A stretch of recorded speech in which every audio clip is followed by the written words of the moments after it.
Assalamualaikum sahabat bertakwa. Rasulullah Shallallahu Alaihi Wasallam bersabda, sampaikanlah dariku walau hanya satu ayat. Dukung kami dengan subscribe dan hidupkan loncengnya. Bismillahirrahmanirrahim.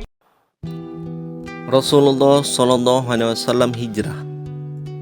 Setelah ada ketetapan yang bulat untuk menghabisi Nabi Muhammad Shallallahu Alaihi Wasallam, Jibril alaihissalam turun kepada beliau membawa wahyu dari Allah, seraya mengabarkan persengkokolan Quraisy dan bahwa Allah sudah mengizinkan beliau untuk pergi serta menetapkan wahyu hijrah.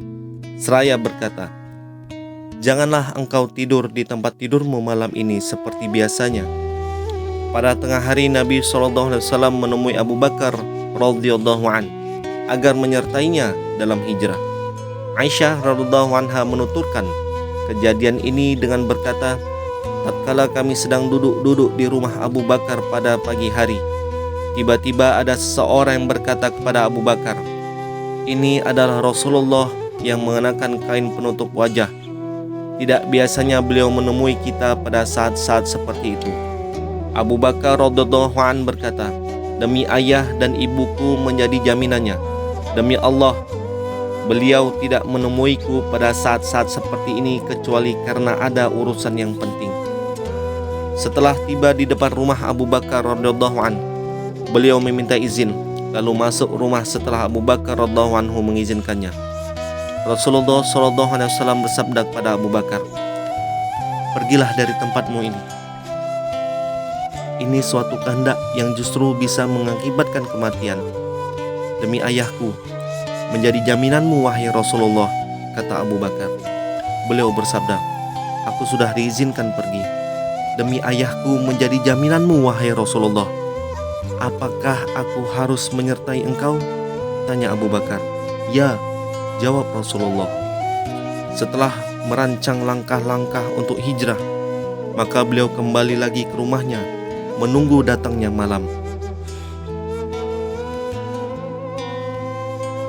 Siang itu, para pemuka Quraisy membuat persiapan untuk melaksanakan rencana yang sudah ditetapkan parlemen Mekah di Darun Nadwah pada pagi harinya.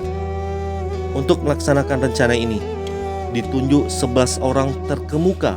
Di antara mereka yaitu, pertama, Abu Jahal bin Hisham, 2, Al-Hakam bin Abu As, 3, Uqbah bin Abu Mu'aid, 4, An-Nadar bin Al-Harith, 5, Umayyah bin Khalaf, 6, Jam'ah bin Al-Aswad, 7, Tu'aimah bin Adi, 8, Abu Lahab, 9, Ubay bin Khalaf, 10, Nubih bin Al-Hazaz, 11, Munabbih Al-Hazaz. Ibnu Ishaq menuturkan pada permulaan malam itu mereka berkumpul di depan pintu rumah beliau, mengintip saat beliau sedang tidur lalu siap menghampirinya. Mereka sangat yakin rencana ini bisa berjalan mulus, sehingga Abu Jahal berdiri dengan pongah dan sombong. Dengan sinis dia berkata kepada rekan-rekannya yang mengepung rumah beliau, sesungguhnya Muhammad pernah berkata bahwa jika kalian mengikuti agamanya, maka kalian akan menjadi raja bagi bangsa-bangsa Arab dan non-Arab. Kemudian kalian akan dibangkitkan lagi setelah mati.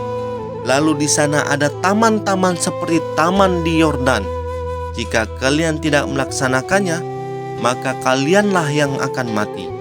Kemudian kalian dibangkitkan setelah itu, dan di sana ada api yang membakar kalian. Seperti yang sudah dirancang, rencana jahat itu akan dilaksanakan pada tengah malam. Maka dari itu, mereka terus berjaga menunggu saat yang sudah ditentukan. Tetapi Allah lebih berkuasa atas masalah ini. Di tangannya lah terletak segala kerajaan langit dan bumi. Dia berbuat apapun yang dikehendakinya.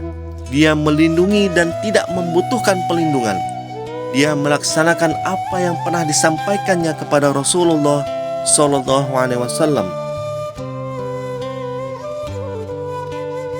Dan ingatlah, ketika orang-orang kafir Quraisy memikirkan daya upaya terhadapmu untuk menangkap dan memenjarakanmu atau membunuhmu atau mengusirmu, mereka memikirkan tipu daya itu, dan Allah sebaik-baik pembalas tipu daya. Al-Anfal ayat 30. Rasulullah SAW meninggalkan rumah. Sekalipun orang-orang Quraisy sudah mempersiapkan secara matang untuk melaksanakan rencana mereka, tetap saja mereka gagal total. Pada saat-saat yang kritis itu, Rasulullah SAW berkata kepada Ali bin Abu Thalib, "Tidurlah di atas tempat tidurku, berselimutlah dengan mantelku warna hijau yang berasal dari Hadramaut ini. Tidurlah dengan berselimut mantel itu. Sesungguhnya engkau tetap akan aman dari gangguan mereka yang engkau khawatirkan." Biasanya dengan berselimut mantel itulah Rasulullah SAW tidur. Kemudian Rasulullah SAW keluar rumah, menyibak kepungan mereka. Beliau memungut segenggam pasir dan menaburkannya ke kepala mereka. Sesungguhnya Allah telah membutakan mereka sehingga mereka tidak bisa melihat beliau.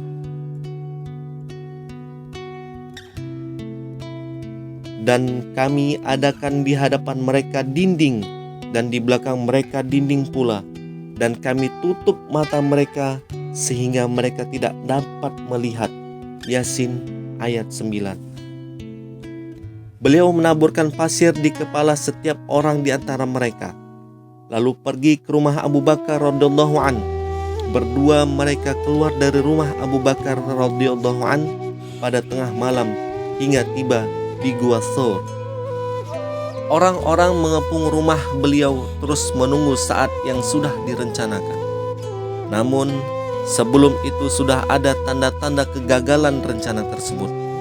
Saat itu ada seorang laki-laki yang tidak termasuk kelompok mereka mendatangi mereka seraya bertanya, "Apa yang kalian tunggu?" "Muhammad," jawab mereka. "Demi Allah, dia telah melewati kalian sambil meninggalkan pasir di kepala kalian. Lalu dia pergi untuk keperluannya. Demi Allah, kami tidak melihatnya," kata mereka sembari bangkit dan membersihkan pasir di kepala mereka. Dari celah pintu mereka mengintip ke dalam rumah dan menangkap sesosok tubuh yang sedang tidur. "Ali," mereka berkata, "demi Allah, itu Muhammad sedang tidur berselimut mantel." Ternyata sampai pagi hari mereka tidak berbuat apa-apa. Ali bangkit dari tempat tidur dan langsung dikepung. Mereka bertanya keberadaan Muhammad. Ali menjawab, "Aku tidak tahu." Rasulullah SAW meninggalkan rumah pada malam hari tanggal 27 Safar tahun 14 Nubuah menuju rumah rekan sejatinya Abu Bakar radhiyallahu an. Lalu berdua mereka meninggalkan rumah dari pintu belakang untuk keluar dari Mekah secara tergesa-gesa sebelum fajar menyingsing. Rasulullah SAW menyadari sepenuhnya bahwa tentunya orang-orang Quraisy akan mencarinya mati-matian, dan jalur satu-satunya yang mereka perkirakan adalah jalur utama ke Madinah yang mengarah ke utara. Untuk itu beliau justru mengambil jalur yang berbeda, yaitu jalur yang mengarah ke Yaman dari Mekah ke arah selatan. Beliau menempuh jalan ini sekitar 5 mil hingga tiba di sebuah gunung yang disebut Gunung Thur.